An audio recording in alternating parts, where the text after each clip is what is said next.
Olá, graça e paz a você neste momento de despertar com Deus. Hoje vamos estudar o capítulo 7 de 2 Samuel em nossa jornada bíblica Despertar com Deus. O tema, a promessa de Deus a Davi.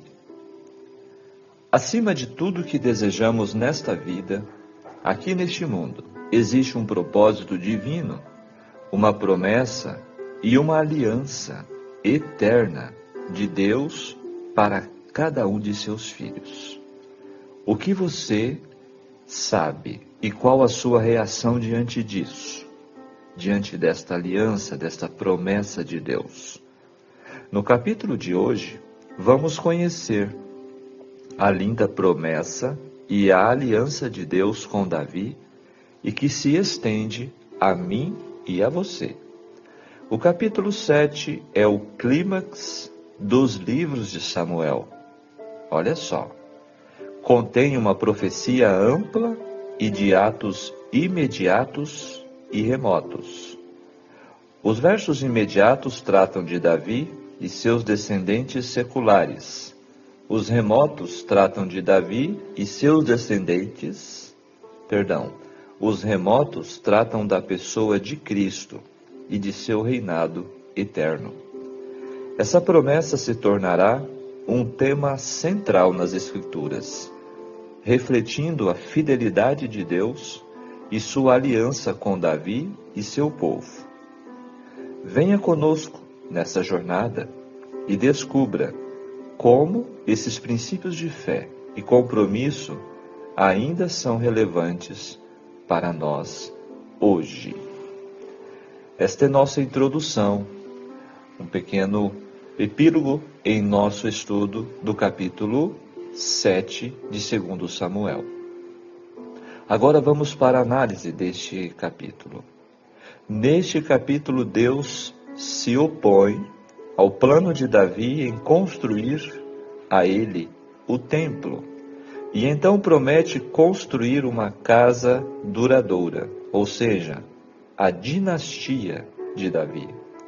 Embora a palavra aliança ou concerto não seja explicitamente mencionada aqui, ela é utilizada em outras passagens para descrever esta ocasião. No versículo 2 encontramos o profeta Natã.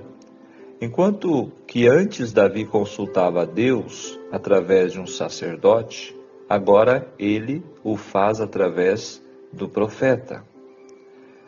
No verso 4 nós vamos encontrar algo interessante, enquanto os sentimentos pessoais do profeta Natã a respeito dos planos de Davi não estão em acordo com os planos de Deus. Nessa passagem, através de Natã, no verso 5, Deus está dizendo que não quer que Davi construa uma casa, um templo. Por quê? Deus não queria que Davi construísse um templo. Em 1 Crônicas, capítulo 28, verso 3, aprendemos que Deus não queria que seu templo fosse construído por um guerreiro. Portanto, Davi fez os planos, reuniu o material para que seu filho Salomão pudesse começar o trabalho no templo logo que se tornasse rei. Davi prontamente aceitou a sua parte no plano de Deus e não tentou ir além disso. Isso nos ensina que, por vezes, Deus pode dizer não aos nossos planos e que, quando Ele faz isto, devemos aproveitar as outras oportunidades que Ele nos dá. Uma lição importante, não é mesmo? Aqui nós vemos, então, o pedido de Davi no versos 8 a 16, era bom, mas Deus disse não. Isso não significa que Deus rejeitou a Davi. De fato, Deus estava planejando fazer algo ainda maior na vida dele do que lhe conceder o prestígio de construir um templo. Como isto pode levar-nos a uma reflexão? Será que temos orado com boas intenções, somente para ouvir o não de Deus? Este é o modo de Deus de direcionar a mim e a você para um propósito maior em nossas vidas. Diz então o versículo 13, é a razão de ser, este versículo praticamente é a razão de ser dos livros de Samuel. Refere-se a Cristo e a seu reino, embora se refira também a Salomão. Aqui o Senhor, então, faz esta promessa a Davi, referindo-se ele, o Senhor, te fará casa. A casa refere-se à descendência de Davi, particularmente à pessoa de Cristo. Meu nome, tendo em vista que Deus habita no céu, somente seu nome habitaria no templo terrestre. E o verso 16, para sempre. Firmados para sempre diante de ti, teu trono será estabelecido. Não diante de Davi, mas sim diante de Deus. Não o trono de Davi, mas o trono de Cristo. Então, depois desta revelação de Deus, no verso 18, Davi diz: quem sou eu, Senhor? Uma atitude semelhante de humildade foi demonstrada por Moisés, por Gideão e outros. O verso, então, 21, fizeste toda esta grandeza, ou seja, a promessa de uma dinastia duradoura. E o versículo 23, o teu povo único, o povo de Israel, é um milagre, esparso pela face da terra, perseguido e chacinado, continua com sua nacionalidade, tradição, religião e cultura. E isso por cerca de 2 milênios. Foi este povo que legou à humanidade o Antigo Testamento, e foi dele que nasceu Jesus Cristo. Se o povo de Israel desaparecesse da terra, a Bíblia perderia o seu valor e a obra de Deus. Em relação ao homem, estaria em xeque-mate. Hoje, estamos vendo mais um conflito, né? Entre Israel e Irã e outras nações do Oriente Médio. Agora finalizando, verso 24 e 27. E tu, Senhor, te fizeste o seu Deus. Esta é uma promessa particular ao povo de Deus que se encontra por toda a Bíblia. E no 27, edificar-te-ei casa. Não se refere a casa edifício, mas a descendência de Davi, particularmente a pessoa de Cristo. Olha que interessante. Então, estes são os comentários do capítulo 7. Agora o livro Patriarcas e Profetas, acrescentando este entendimento. O desejo de Davi e a resposta de Deus. O tabernáculo construído por Moisés, juntamente com tudo que se relacionava com o serviço do santuário, com exceção da arca, ainda se encontrava em Gibeá. Era o propósito de Davi tornar Jerusalém o centro religioso da nação. Ele construíra um palácio para si e achou que não era coerente ficar a arca de Deus dentro de uma tenda. Resolveu construir para ela um templo de tal magnificência que exprimisse a apreciação de Israel, a honra conferida à nação pela contínua presença de Jeová, seu rei. Comunicando seu propósito ao profeta Natã, recebeu a animadora resposta: vai, faze tudo quanto está no seu coração, porque o Senhor é contigo. Mas, naquela mesma noite, a palavra do Senhor veio a Natã, dando-lhe uma mensagem para o rei. Davi foi privado do privilégio de construir uma casa para Deus, mas concedeu-se-lhe a certeza do favor divino a ele, à sua posteridade e ao reino de Israel. Assim diz o Senhor dos Exércitos: Eu te tomei da malhada, de detrás das ovelhas, para que fosses o chefe sobre o meu povo, sobre Israel. E fui contigo, por onde quer que foste, e destruí teus inimigos diante de ti. E fiz para ti um grande nome, como o nome dos grandes que há na terra.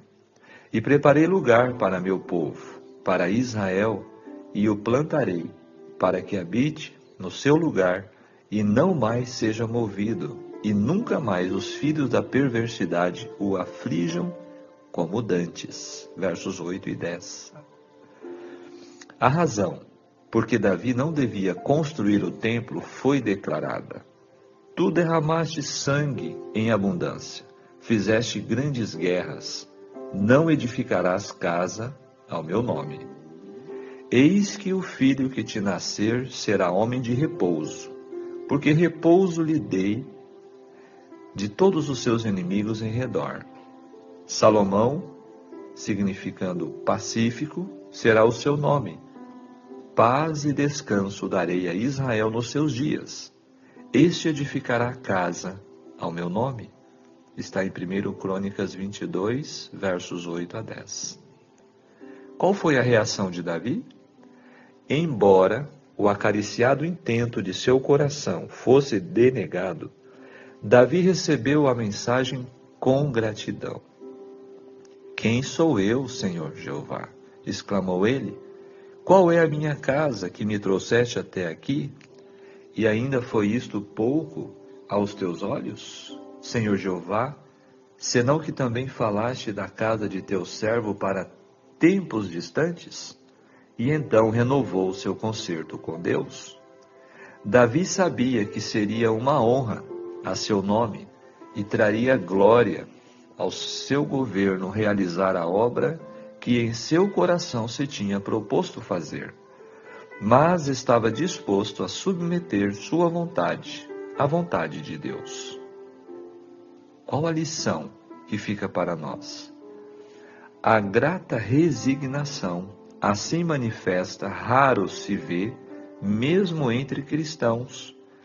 Quantas vezes aqueles que têm passado pela força da varonilidade apegam-se à esperança de realizar alguma obra em que põem seu coração, mas que não estão em condições de efetuar. A providência de Deus pode falar-lhes, como fez o seu profeta a Davi, declarando que a obra que desejam tanto não lhes é confiada. A eles toca preparar o caminho para que outro cumpra. Mas, em vez de se submeterem com gratidão à direção divina, muitos se retraem como se fossem menosprezados e rejeitados, entendendo que, se não podem fazer a coisa que desejam, não farão nada. Muitos se apegam com desesperada energia às responsabilidades que são incapazes de assumir e em vão se esforçam por cumprir uma obra para a qual estão despreparados, enquanto aquela que podem fazer continua negligenciada. E por causa desta falta de cooperação de sua parte, o trabalho maior é impedido ou frustrado. Olha só, Patriarcas e Profetas, página 713, termina este texto. Olha só, então, neste capítulo, nós vemos que quando Deus diz não aos nossos planos e orações, não é mera negação. Ele quer redirecionar nossa vida. Como Davi, precisamos estar submissos e humildes para entender os planos de Deus. Quais são as lições a serem aplicadas em nossas vidas? Embora a motivação de construir casa para Deus era nobre, Deus impediu Davi de realizar tal proeza. Quando Deus interrompe nossas melhores motivações, não deveria haver espaço para reclamações. Mais difícil que ter de retroceder numa provação, como fez o profeta Natã, é aceitar a vontade de Deus contrária à nossa. Diferindo dos sedentos com poder e autoridade, por poder, Davi não deixou-se corromper pelo poder. Ele submeteu-se a Deus, curvou-se perante a soberania de Deus e inclinou-se diante de uma revelação profética que contrariava suas intenções de fazer algo imponente para Deus. Davi estava ciente de que o verdadeiro rei não era para ele, era o próprio Deus. Davi era um rei súdito do Rei dos Reis, servo do Senhor dos Senhores. Por 10 vezes ele dirigiu-se a Deus como servo, não como rei. Por conseguinte, Davi orou humildemente e exaltou efusivamente a Deus. Aprendamos o seguinte: o presente de graça deve motivar-nos a dar graças a Deus. A história graciosa conduzida por Deus deve empolgar-nos a testemunhar da soberania divina. A promessa magnífica de Deus deve suscitar dependência em nós quanto aos atos de Deus no futuro. Quando aprendemos a inclinar perante Deus, naturalmente saberemos declinar de nossas intenções, as quais Ele não quer que as empreendamos. Reflita: tua preocupação é a vontade de Deus ou a execução de tua própria vontade? Teu real desejo em fazer coisas para Deus é agradá-lo ou querer aparecer diante dos outros? Terceiro, a grata resignação assim manifesta por Davi raro se vê mesmo entre os cristãos.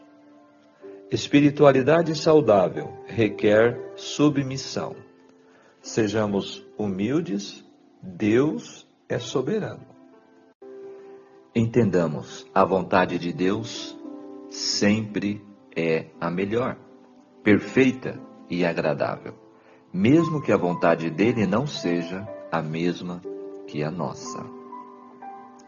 Finalizando, a promessa de Deus a Davi sobre a continuidade de sua linhagem destaca a importância de construir um legado.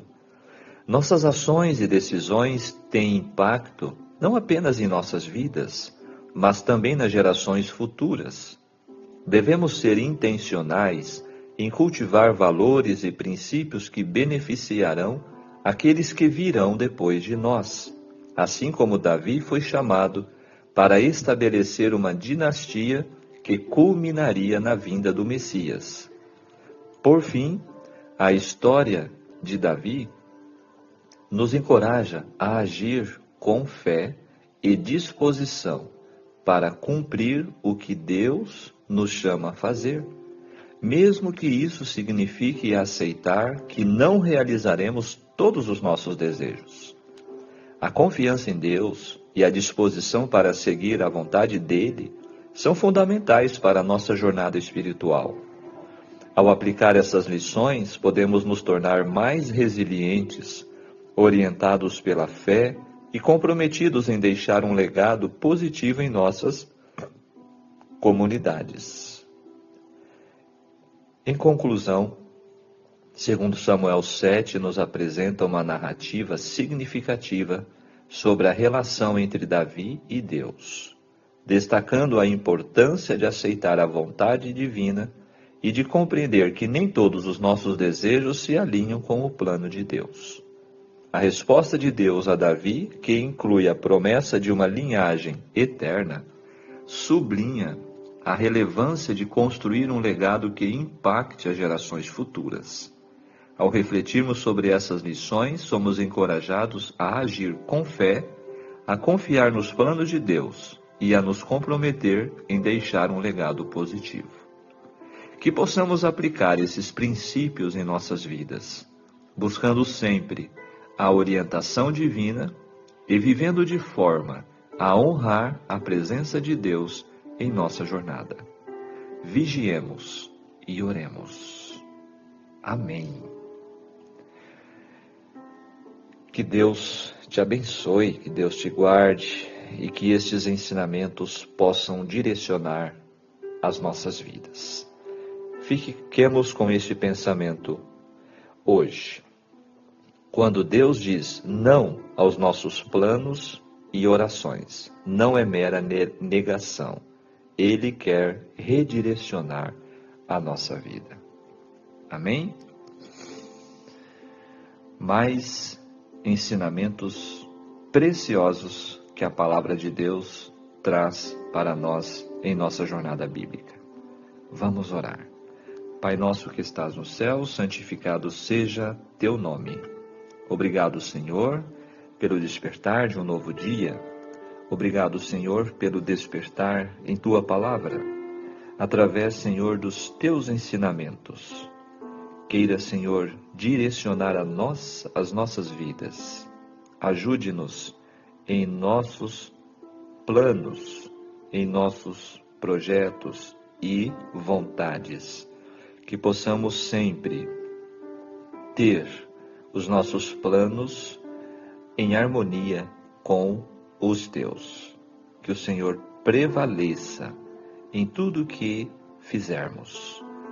Queira, Senhor, abençoar a vida de cada pessoa que está acompanhando este estudo e esta oração em mais um dia de nossa jornada, em nome de Jesus. Amém. Muito bem, que Deus te abençoe, que Deus te guarde. Ficamos por aqui, que você tenha um ótimo dia e até nosso próximo encontro. Grande abraço, tchau, tchau.